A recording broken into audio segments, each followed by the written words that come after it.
Data science and data analytics के अंदर जो लोग काम करते हैं उनको माइस्क्यूएल के अंदर बहुत काम पड़ता है और उनका काम पांडास के भी थ्रू होता है। आज के इस वीडियो के अंदर हम बात करेंगे कि हमारे पास जो डेटा माइस्क्यूएल के अंदर पड़ा है उनको पांडास के ऊपर कैसे लाया जा सकता है, क्योंकि machine learning, data science and data analytics की फील्ड के अंदर जो लोग काम करते हैं उनका सारा डेटा एसक्यूएल सर्वर पे होता है और उन एसक्यूएल सर्वर से आप डेटा पांडास डेटा फ्रेम के अंदर कैसे ला सकते हैं, ये आज के इस वीडियो के अंदर जानेंगे।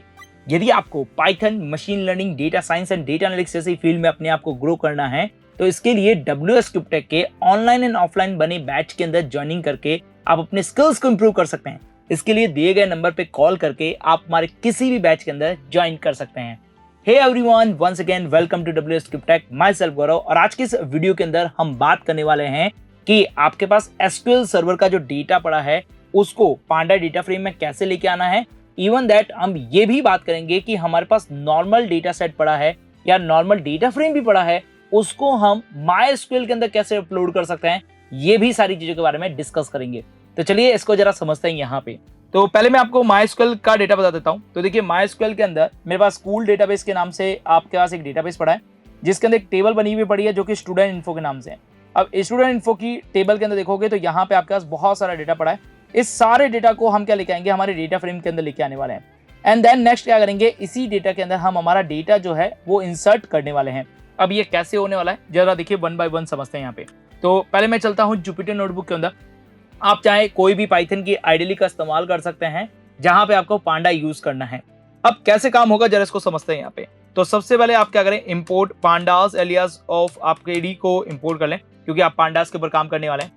उसके बाद जब आप माइस्क्यूएल के ऊपर काम कर रहे हैं तो अब आपको डिपेंड करेगा कि माइस्क्यूएल का सर्वर कौन सा इस्तेमाल कर रहे हैं।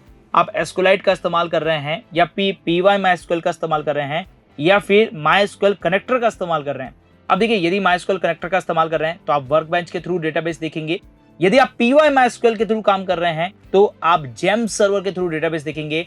यदि आप एस्क्यूएलाइट का इस्तेमाल कर रहे हैं तो आप यहाँ पे डीबी ब्राउजर के थ्रू डेटाबेस देखेंगे। अभी फिलहाल मैं जो अपने सिस्टम के अंदर काम करने जा रहा हूँ वो मैं वर्कबेंच के थ्रू कर रहा हूँ। इसके लिए मैं यहाँ पे माइस्क्यूएल कनेक्टर का इस्तेमाल करके अपने डेटाबेस को कनेक्ट करूंगा और वहां पे जितना भी डेटा पड़ा है उसे मैं गेट करूंगा। चलिए इसे करते हैं यहाँ पे। तो सबसे पहले मैं यहाँ पे क्या करूंगा, इंपोर्ट करूंगा। और इंपोर्ट कैसे करना है गाइस, यहाँ पे माइस्क्यूएल को करना है और माइस्क्यूएल डॉट यहाँ पे हम क्या करेंगे, कनेक्टर को इंपोर्ट करेंगे। अब मैंने यहाँ पे पहले पांडास और माइस्क्यूएल कनेक्टर दोनों को इंपोर्ट कर दिया है। अब नेक्स्ट चीज में क्या होगा गाइस, यहाँ पे हम डेटा को गेट करने वाले हैं। अब देखिए, डेटा को गेट करने के मैं आपको दो तरीके बताऊंगा। पहला तरीका होगा हमारा डायरेक्ट मेथड जिसके अंदर हम डायरेक्टली डेटा गेट करेंगे, लेकिन उसके अंदर कुछ वार्निंग आएगी तो उस वार्निंग को हटाने के लिए हम दूसरा मेथड का इस्तेमाल करेंगे। तो गाइस पहले हम बात कर लेते हैं यहाँ पे कि हमारे पास एसक्यूएल सर्वर के ऊपर डेटा पड़ा है, उसे हम कैसे गेट कर सकते हैं। तो चलिए इसके स्टेप नंबर 1 के अंदर चलते हैं। स्टेप नंबर 1 के अंदर आपको क्या करना है, एसक्यूएल का कनेक्शन बनाना है। तो मैं यहाँ पे कनेक्शन के नाम से एक वेरिएबल बना लेता हूँ और इसके लिए मैं माइस्क्यूएल डॉट यहाँ पर कनेक्टर डॉट यहाँ पे मैं कनेक्ट को कॉल करने वाला हूँ। एंड कनेक्ट के अंदर मैं अपना कनेक्शन सर्वर बनाऊंगा। अब इसके लिए सबसे पहले मुझे क्या जरूरत पड़ेगी, हमारे पास होस्ट की जरूरत पड़ेगी और होस्ट हमारा होता है यहाँ पे लोकल होस्ट होता है।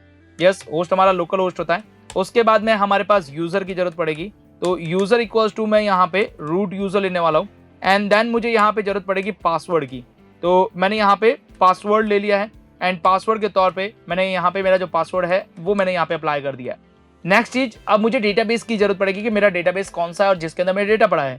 तो मैं यहाँ पे अपना डेटाबेस लगाने वाला हूँ और डेटाबेस के अंदर देखिए बात करें तो हम चलेंगे वर्कबेंच के अंदर जहां पे हमारा डेटाबेस देखेंगे। तो इसके अंदर डेटाबेस है स्कूल अंडरस्कोर डेटाबेस के नाम से। तो मैं यहाँ पे जाऊंगा और स्कूल अंडरस्कोर डेटाबेस के नाम से जो हमारा डेटाबेस है उसको यूज करूंगा, स्कूल अंडरस्कोर डेटाबेस के नाम से। तो ये हमारा हो गया कनेक्शन। अब कनेक्शन करने के बाद में हमें क्या जरूरत है गाइस, यहाँ पे हमें यहाँ पे सेलेक्ट क्वेरी लगाने की जरूरत है क्योंकि सेलेक्ट क्वेरी के थ्रू हमारा जितना भी डेटा है वो यहाँ पर आने वाला है। तो अब हम लगाएंगे हमारी सेलेक्ट क्वेरी। तो सेलेक्ट क्वेरी लगाने के लिए मैं क्वेरी नाम से एक वेरिएबल बना लेता हूं और इस वेरिएबल के अंदर मैं अपनी सेलेक्ट क्वेरी लिख लेता हूं। तो सेलेक्ट क्वेरी आपको कैसे लगानी है गाइस, यहाँ पे तो आपको लिखना है select star from and then आपकी टेबल का नाम, जो भी आपकी टेबल का नाम है वो आप लिख सकते हैं। अब इसके लिए एक चीज का ध्यान रखिएगा गाइस यहाँ पे कि आपको पहले आपको डेटाबेस की क्वेरी आनी चाहिए। डेटाबेस की यदि आपको क्वेरी नहीं आती है तो आप डेटा को सेलेक्ट नहीं कर पाएंगे। देखिए, अभी जो मैं क्वेरी लगाने जा रहा हूं इसके थ्रू मैं सारा का सारा डेटा एक बार में सिंगल टाइम के अंदर कलेक्ट कर रहा हूं। लेकिन यदि आपको डेटा डिफरेंट मेथड के अंदर चाहिए, मतलब आपको आगे का 4 डेटा चाहिए या बीच में कोई पर्टिकुलर डेटा चाहिए या पर्टिकुलर आपको कॉलम ही चाहिए, तो सेलेक्ट क्वेरी के अंदर आपके पास डिफरेंट तरह की क्वेरीज होती है। उन क्वेरीज को आप लगाकर आप डिफरेंट तरीके से अपना डेटा गेट कर सकते हैं। तो गाइज आपको यहाँ पे पहले डेटाबेस की क्वेरीज के बारे में नॉलेज होनी चाहिए।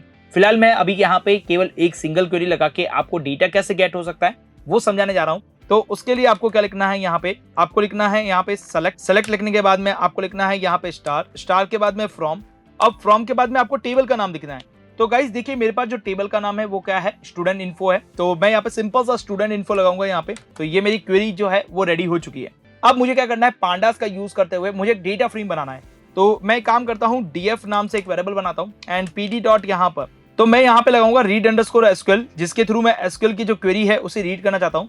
तो मैं रीड अंडरस्कोर एसक्यूएल लगाऊंगा। इन एसक्यूएल के अंदर सबसे पहले देखिए आपसे क्या डिमांड मांगा जा रहा है, आपको सबसे पहले एसक्यूएल की जो क्वेरी है वो मांगा जा रहा है। देन सेकंड चीज आपका कनेक्शंस मांगा जा रहा है कि आपको कौन से कनेक्शन के साथ आपको डेटा लेना है, दैट्स वो चीज मांगी जा रही है। तो एसक्यूएल की जो क्वेरी है वो किस नाम से है, क्वेरी नाम से है। एंड देन कनेक्शन जो है हमारे पास वो कौन के नाम से है। उसके बाद हम यहाँ पे डीएफ को प्रिंट करेंगे। अब देखिए एसक्यूएल सर्वर के अंदर हमारा जितना भी डेटा पड़ा है यहाँ पे जस्ट लाइक 29 तक रो हमारी पड़ी है, वो सारी की सारी रो जो है वो हमारे पास आ जाएगी और इसके अंदर हमारा जितना भी डेटा है वो सारा हमें मिल जाएगा। तो गाइस इस तरह से आप अपना जो डेटा है वो डेटाबेस से गेट कर सकते हैं। अब इसमें एक समझने वाली बात है यहाँ पे कि हमारे पास एक वार्निंग आ चुकी है। फिलहाल यदि आप वार्निंग को लेके चलेंगे तो ऐसा कोई बड़ी बात नहीं है, इतना कोई मेजर इशू नहीं है वार्निंग का। बट इस वार्निंग को कैसे हटाना है वो भी हम अगले स्टेप्स के अंदर समझने वाले हैं। बट आपके पास जो आपका डेटाबेस के अंदर जितना भी डेटा पड़ा है वो आप डेटा इस सिंपल तरीके से गेट कर सकते हैं, क्योंकि ज्यादातर जो आपके पास डेटा एनालिटिक्स होते हैं उनको एसक्यूएल सर्वर से डेटा निकालने की बहुत ज्यादा जरूरत पड़ती है। तो वो पांडास के थ्रू अपना एसक्यूएल सर्वर से डेटा गेट कर सकते हैं। नेक्स्ट स्टेप के अंदर हम ये समझने वाले हैं जो कि हमारे पास ये वार्निंग आ रही है, इस वार्निंग को हम कैसे रिमूव कर सकते हैं। तो अब हम सेकंड स्टेप के अंदर ये चीज समझेंगे कि हमारे पास जो अगला प्रोसीजर है जिसके थ्रू ये वार्निंग को हम दूर कर सकते हैं उसके बारे में डिस्कस करने वाले हैं। इस वार्निंग को दूर करने के लिए गाइस आपको क्या करना पड़ेगा, SQLmg नाम की जो आपकी लाइब्रेरी है इसे इंपोर्ट करना पड़ेगा। अब ये SQLmg नाम की जो लाइब्रेरी है ये क्या करती है, ये आपके डेटाबेस सर्वर को दूसरे अदर सोर्सेज से कनेक्ट करती है। तो इसके लिए आपको इस लाइब्रेरी की जरूरत पड़ेगी। तो सबसे पहले ये जो लाइब्रेरी है आप अपने सिस्टम के अंदर इंस्टॉल कर लें। इसको जस्ट आप कॉपी करें एंड कॉपी करने के बाद नीचे सर्च इंजन में जाएं, नीचे जाके आपको कमांड प्रोम्प्ट लिखना है, कमांड प्रोम्प्ट में जाके इसे पेस्ट कर देना है। तो SQLmg नाम की जो आपकी लाइब्रेरी है वो आपके पास यहाँ पे इंस्टॉल हो जाएगी। ये क्या करेगी गाइस यहाँ पे कि आपके पास जो डेटाबेस है उसको पाइथन के थ्रू आपके पास क्या करेगी, कनेक्ट करेगी। अब मैं यहाँ पे सबसे पहले ये जो pythonmg है इसे मैं यहाँ पे इंपोर्ट करता हूँ। तो मैं यहाँ पे क्या करूंगा, इंपोर्ट करूंगा। और इंपोर्ट किससे करना है गाइस, यहाँ पे तो आपके पास जो लाइब्रेरी है SQLmg तो उसको हम यहाँ पे लेने वाले हैं। तो मैं SQLmg को लूंगा और SQLmg के अंदर मैं यहाँ पे इंपोर्ट करूंगा। इसे मैं फ्रॉम की हेल्प से करूंगा क्योंकि मुझे इसमें से इंजन को कॉल करना है। तो मैं यहाँ पे फ्रॉम SQLmg के अंदर जाऊंगा। SQLmg के अंदर जाने के बाद में इसके अंदर क्या आएगा गाइस, आपका क्रिएट इंजन आएगा। तो हम इस क्रिएट इंजन का इस्तेमाल करेंगे। अब ये जो कनेक्शंस है ये कनेक्शन आपको नहीं बनाना है, इसकी जगह आपको क्या बनाना है, एक इंजन बनाना है। इंजन क्या करेगा, आपके पास जो डेटाबेस है उस डेटाबेस को आपके सिस्टम के साथ क्या करने वाला है, कनेक्ट करने वाला है। तो इसके लिए हम क्या करेंगे गाइस, यहाँ पे इंजन क्रिएट करेंगे एंड देन इंजन क्रिएट करने की एक स्पेशल आपका सिंटैक्स है उसे आपको लर्न करना पड़ेगा। इंजन क्रिएट करने के लिए आपको एक स्पेशल कोड लिखना है। उस स्पेशल कोड के जरिए हमारी जो ये आपकी वार्निंग आ रही है ये वार्निंग भी दूर हो जाएगी, क्योंकि हमारा डेटाबेस जो है वो पाइथन के साथ कनेक्ट हो जाएगा। अब ये कैसे होने वाला है, तो इसके लिए हम क्या करेंगे, सबसे पहले क्रिएट इंजन को कॉल करेंगे। क्रिएट इंजन के अंदर अब हम कुछ कोड लिखने वाले हैं। उस चीज का आपको स्पेशली ध्यान रखना है कि आप जिस डेटाबेस सर्वर के साथ कनेक्ट करने जा रहे हैं उसके साथ वही कोड आपको अप्लाई करना है। तो सबसे पहले मुझे क्या करना पड़ेगा, मुझे MySQL सर्वर को कनेक्ट करना है। तो मैं MySQL लिखूंगा। MySQL सर्वर को कनेक्ट करने वाला हूँ किससे, MySQL.connector से, क्योंकि मेरा जो काम हो रहा है वो किससे हो रहा है, MySQL.connector से हो रहा है। तो मैं यहाँ पे MySQL और आपके पास कनेक्टर का इस्तेमाल करने वाला हूँ। तो मैंने MySQL कनेक्टर लिख दिया। MySQL कनेक्टर के बाद में आपको लिखना है डबल डॉट एंड देन उसके बाद आपको डबल स्लैश, डबल डॉट मतलब कॉलन आपको लिखना है। कॉलन लिखने के बाद आपको डबल स्लैश लगाना है। डबल स्लैश लगाने के बाद अब आपको देना है अपने यूजर का नाम। तो यूजर कौन है आपका गाइस, यहाँ पे रूट यूजर है। रूट यूजर के बाद में आपको क्या देना है, अपना पासवर्ड देना है। पासवर्ड क्या है, यहाँ पे QWERT हमारा पासवर्ड है। पासवर्ड देने के बाद में आपको लगाना है @ लगाने के बाद में आपका होस्ट का नाम। तो होस्ट हमारा कौन सा है, लोकल होस्ट है। तो मैं यहाँ पे अपना होस्ट का नाम लोकल होस्ट लगा दूंगा। लोकल होस्ट लगाने के बाद में अब आपका डेटाबेस का नाम लिखना है। तो डेटाबेस हमारा कौन सा है, स्कूल डेटाबेस है। तो मैं यहाँ पे लोकल होस्ट के बाद में आपका स्कूल डेटाबेस लगाऊंगा एंड देन आप इसे रन करते हैं। तो ये आपका इंजन जो है वो क्रिएट हो चुका है। अब जहां पे आपको कनेक्शन दिया था वहां कनेक्शन ना देते हुए आपको क्या करना है, इंजन को अप्लाई करना है एंड देन जैसे ही रन करेंगे तो जो आपकी वार्निंग है वो वार्निंग चली गई है और आपका जो डेटा है वो आपके पास आ चुका है। तो इस तरह से आप MySQL का जो डेटा है उसे आप यहाँ पर गेट कर सकते हैं। तो पहला तरीका है पांडास के थ्रू सिंपल आप कॉल कर दें, बट उसमें एक वार्निंग सी आती है। उस वार्निंग को हटाने के लिए MySQL MG नाम का आपका जो लाइब्रेरी है उसको इस्तेमाल करें, क्योंकि ये डेटाबेस को पाइथन के थ्रू क्या करती है, कनेक्ट करती है एंड देन उसके ऊपर वर्क करता है। अब हमारे अगले प्रोसीजर को देखेंगे, जिसके अंदर हमारे पास कोई भी डेटा होगा उसको हम डेटाबेस के अंदर कैसे डाल सकते हैं। मतलब मेरे पास एक डेटा फ्रेम क्रिएट होगा, तो उस डेटा फ्रेम को मैं MySQL के अंदर कैसे डाल सकता हूं, उसको जरा समझने वाला है। इस वाले सेक्शन के अंदर हमने क्या सीखा कि हमारे पास MySQL डेटाबेस के अंदर कोई डेटा टेबल पड़ी है, तो उसको हम कैसे निकाल सकते हैं। अब मैं यही जो डेटा है वो आपके पास क्या करूंगा, इंसर्ट करवाऊंगा। अब इंसर्ट कैसे करा सकते हैं, तो उसके लिए पहले तो मुझे क्या करना पड़ेगा, एक डेटा फ्रेम तैयार करना पड़ेगा।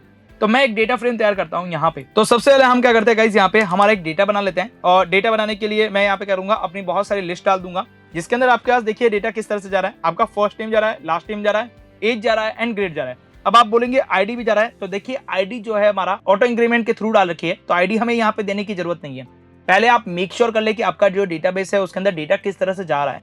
यदि आपका डेटाबेस के अंदर कुछ ऑटो इंक्रीमेंट, कुछ प्राइमरी की पहले से लगी हुई है, तो आपको उसी तरीके से आपका डेटा सेंड करना है आपको।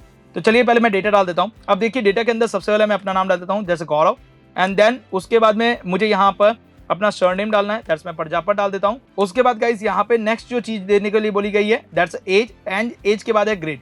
तो मेरी जो एज है दैट्स 27 एंड ग्रेड में डाल देता हूं यहाँ पे 10th ग्रेड। ओके, ये जो आपके पास डेटा है इसको मुझे क्या करना है, SQL सर्वर पे पहुंचाना है। तो अब SQL सर्वर पे पहुंचाने के लिए सबसे पहले तो मुझे डेटा फ्रेम क्रिएट करना पड़ेगा। तो मैं काम करता हूँ df_new के नाम से एक वेरिएबल बनाता हूँ, जिसके अंदर pd डॉट यहाँ पर मैं डेटा फ्रेम को कॉल करूंगा और इस डेटा का एक डेटा फ्रेम तैयार करूंगा। अब इसके लिए गाइस मैं कर रहा हूँ हमारा जो डेटा है वो पास करूंगा, एंड देन कॉलम के नाम की बात ये आ गई। तो कॉलम के अंदर गाइस मेरे पास कॉलम के नाम देने हैं, जैसे कि first name, last name, age and grade, ये नाम देने हैं। तो मैं इन ग्रेड के नाम को, इन नाम को, कॉलम के नाम को मैं एज इट इज पेस्ट कर देता हूँ। एंड देन हमारा जो न्यू डीएफ है वो तैयार हो चुका है। एंड देन न्यू डीएफ को यहाँ पर देखते हैं, तो मैं यहाँ पे df_new को यहाँ पे देखूं तो मेरा एक डेटा फ्रेम तैयार हो चुका है, जिसमें गौरव प्रजापति है, आपके पास 27 और 10th है। अब मुझे इस न्यू डीएफ का जो डेटा है मुझे MySQL के अंदर डालना है। तो इसके लिए मैं क्या करूंगा, df_new को मैं कॉल करने वाला हूँ। उसके बाद इसके बाद में आपको क्या करना है, toSQL नाम का जो मेथड है उसे कॉल करना है, और इसके थ्रू आपका जो डेटा है वो इंसर्ट करना है। अब toSQL के अंदर सबसे पहले आपके पास क्या पूछा जा रहा है, आपके पास जो भी आपका टेबल है, जिस टेबल के अंदर आप डेटा डालना चाहते हैं उस टेबल का नाम देखिए। उसके बाद आपका कनेक्शंस बताइए। कनेक्शंस बताने के बाद में इफ एग्जिस्ट आपके पास लिखा हुआ है। इफ एग्जिस्ट के अंदर क्या कर रखा है गाइस यहाँ पे, कि आपके पास कोई भी पहले से डेटा पड़ा है उसे हटाकर आपको नया डेटा डालना है, या फिर आगे से आगे डेटा ऐड करना है, ये आप बता सकते हैं। इसके बाद आपका इंडेक्स कॉलम है, इंडेक्स कॉलम को रखना है तो आप यहाँ पे 2 दे सकते हैं, अदरवाइज फॉल्स दे सकते हैं। तो मैं सबसे पहले क्या करने वाला हूँ गाइस, यहाँ पे मेरी टेबल का नाम लिखूंगा। टेबल का जो नाम है गाइस यहाँ पे वो आपके पास क्या है, स्टूडेंट इन्फो के नाम से। तो मेरी जो टेबल का नाम है वो स्टूडेंट इन्फो है, वो मैंने दे दिया यहाँ पे। उसके बाद नेक्स्ट क्या चीज है गाइस, यहाँ पे कनेक्शन। तो कनेक्शन के लिए हमने इंजन को तैयार किया था, तो मैं वो इंजन ही अप्लाई करूंगा, ताकि मुझे मेरी कोई भी एरर है वो एरर ना देखने को मिले। देन उसके बाद में मेरे पास क्या है गाइस, यहाँ पे आपके पास यहाँ पे फिल करने का तरीका है कि मुझे कौन सा फिल तरीका करना है। तो मेरे पास इफ एग्जिस्ट है, उसको मैं कॉल करूंगा, एंड देन इफ एग्जिस्ट के अंदर अपेंड मेथड लगाऊंगा, ताकि मेरा जो डेटा है वो आगे से आगे क्या हो सके, ऐड हो सके। उसके बाद मेरा इंडेक्स कॉलम है, इंडेक्स कॉलम को मैं यहाँ पे क्या करने वाला हूँ गाइस, यहाँ पे फॉल्स करने वाला हूँ। देन जैसे ही रन करूंगा मेरा जो डेटा है वो इंसर्ट हो चुका है। अभी मेरा सिंगल डेटा गया है, वो डेटा इंसर्ट हो चुका है। चलिए अब हम चलते हैं MySQL डेटाबेस के अंदर। देखिए MySQL डेटाबेस के अंदर अभी तक हमारा डेटा नहीं आया, तो मैं एक काम करता हूँ, MySQL डेटाबेस को एक बार के लिए रिफ्रेश करता हूँ, और जैसे ही मैं रिफ्रेश करूंगा और उसके बाद मैं अपने टेबल के ऊपर जाके चेक करूंगा, तो आपको देखिए सबसे नीचे 30 नंबर कॉलम के अंदर आपको मेरा नाम दिख जाएगा, एंड मेरा सरनेम दिख जाएगा, एज दिख जाएगी, और जो भी मेरे ग्रेड है वो मिल जाएंगे। तो इस तरह से MySQL सर्वर के अंदर हम यहाँ पे डेटा को पहुंचा सकते हैं। तो गाइस ये 2 मेथड है पांडास के थ्रू, जो कि आपके पास क्या करता है, पहला मेथड डेटा को गेट करता है, एंड दूसरा मेथड डेटा को इंसर्ट करने के लिए आप में काम में ले जाता है। तो इन 2 मेथड के जरिए आप अपने SQL सर्वर का काम भी पांडास के थ्रू कर सकते हैं। तो आई होप से समझ में आ चुका होगा कि किस तरह से आप अपने पांडास के थ्रू SQL सर्वर का इस्तेमाल कर सकते हैं। फिलहाल आज की वीडियो के लिए बस इतना ही रखेंगे, मिलते हैं हमारे अगली वीडियो के साथ, तब तक हमारे साथ यूं ही बने रहिए। Till then good bye.